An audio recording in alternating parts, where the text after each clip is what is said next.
We will continue our discussion here in the European Parliament in Strasbourg with Bulgarian MEP Andrei Novakov. Thank you so much for being with us. Thank you for having me. We will discuss about ways of transporting in our times and see exactly how we can evolve in terms of transportation. What is the situation in Bulgaria? Well, speaking about transportation and easy movement of people and goods, while we need 1 hour to move from Kiel to Strasbourg because of the protest, it's a bit awkward. Exactly. Yes, but I'm thinking that, especially about Romania and Bulgaria, it's very difficult. I know that a lot of truck hauliers are watching at the moment and they're saying, what is this guy talking about? We are waiting for 2 days on the border to cross Danube from Bulgaria to Romania, and not only between Bulgaria and Romania, it's happening exactly the same time in Croatia, in Slovenia. So this is something that we cannot tolerate anymore. In my personal opinion, if we don't enter Schengen until Christmas this year, Bulgaria and Romania should bilaterally agree to remove the borders and the barriers, and at least between our two countries, without harming the European legislation, we can facilitate a way easier crossing the border over Danube. We have 2 bridges and I think 3 or 4 land checkpoints, so we can agree on that. We are not in Schengen, so we could not harm the Schengen agreement. 2 countries who can cooperate and negotiate between each other. We cannot let this happen. Every truck is losing 200 euros per day on the border while it's waiting. So can you imagine how much trucks we have, how many drivers we have there, for what? And we have these 2 situations. We are discussing at the European level about new ways of transporting, about how we can reduce the use of carbon and so on and so forth. And in parallel, we have this situation at our borders. So is the same European Union, is the same timing? What do we do with this situation? I think Romania and Bulgaria are the most, at the moment, a precious part of the Union because of their position. We are capable of making any other, let's say, member state way more sober on the way they're looking at the Union. Because here, behind the glasses of the European Parliament, it's very, I wouldn't say pink, but sometimes green, but it's good in general. Well, billions here, billions there, we are doing this, we are doing that.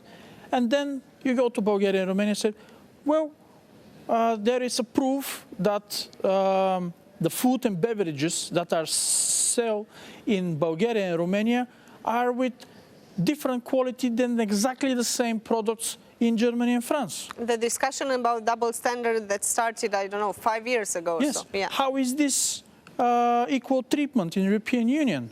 Well, we are part of the European Union, but we are not in Schengen, and we are going to queue on passport check, on border controls. We are going to wait for 2 days to sell our goods abroad. How is this equal treatment? And you know, not to mention the Eurozone. So I think if this is still possible to happen in the Union, then we deserve to answer those people. They deserve to receive answers. We have to explain.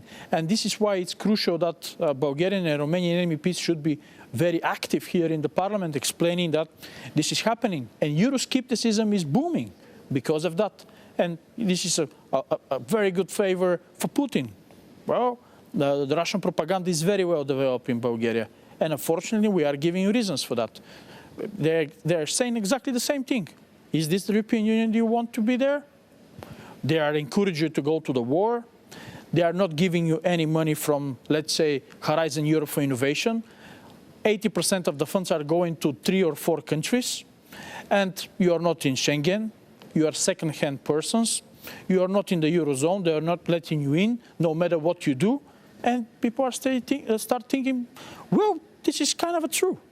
Of course, it's very well selected facts, but the propaganda is using those facts in a very positive, in a very efficient way, I would say. Let's answer to all these questions right now, if possible, punctually, because you've said there are some problems, but there are some, and in Bulgarian and Romania's case, there are a lot of positive things that came with the appartenance at the European Union. I don't want to sound like an accountant. I know. But starting from 2014, 34 billion euros has been invested in the regions of Romania and more than 11 billions in Bulgaria. So those money are invested. Nobody in the history of those two countries has ever helped us more than the European Union. A lot of stories has been told. Probably the Soviet Union has been doing this and that, but it was taking a lot more than we were receiving. And now we are receiving a lot, and still we are not capable of explaining the story behind this success.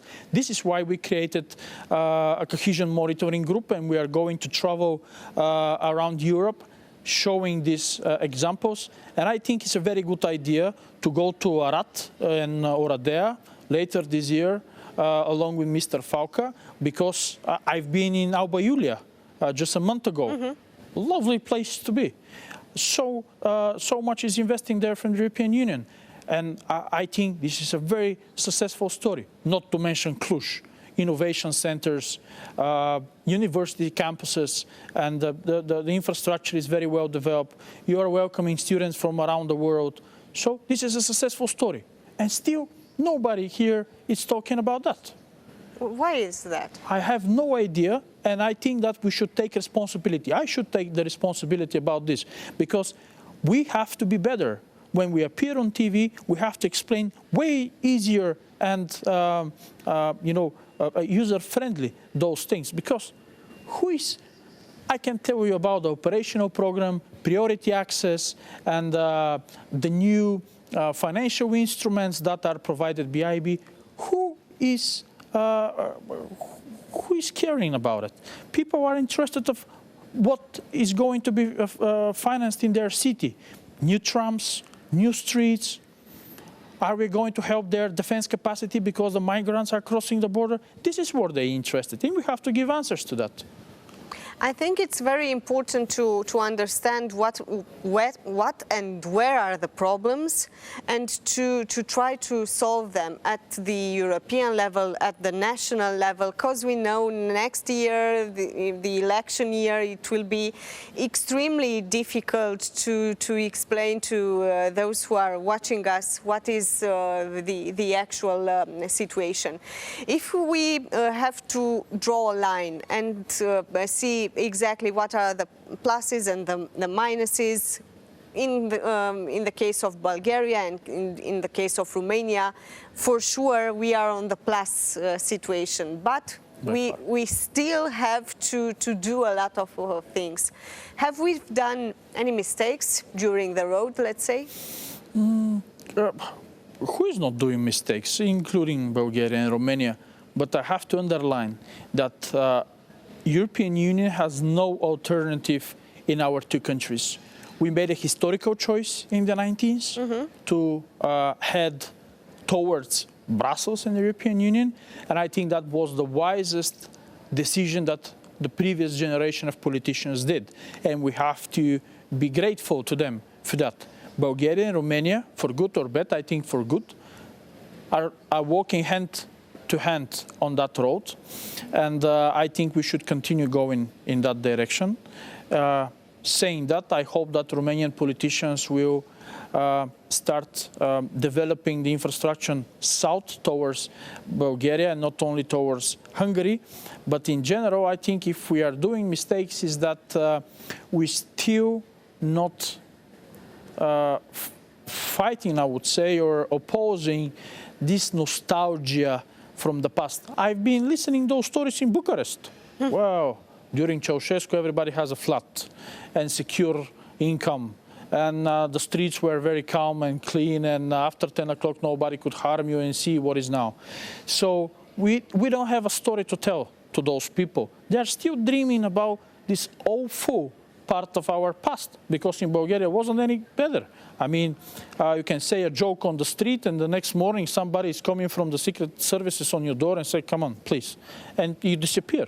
So no secure income can compensate this. So we have to finally broke up with this romance that is still living in the heads of many people, especially a bit older generation, because Romania has so good examples in presence.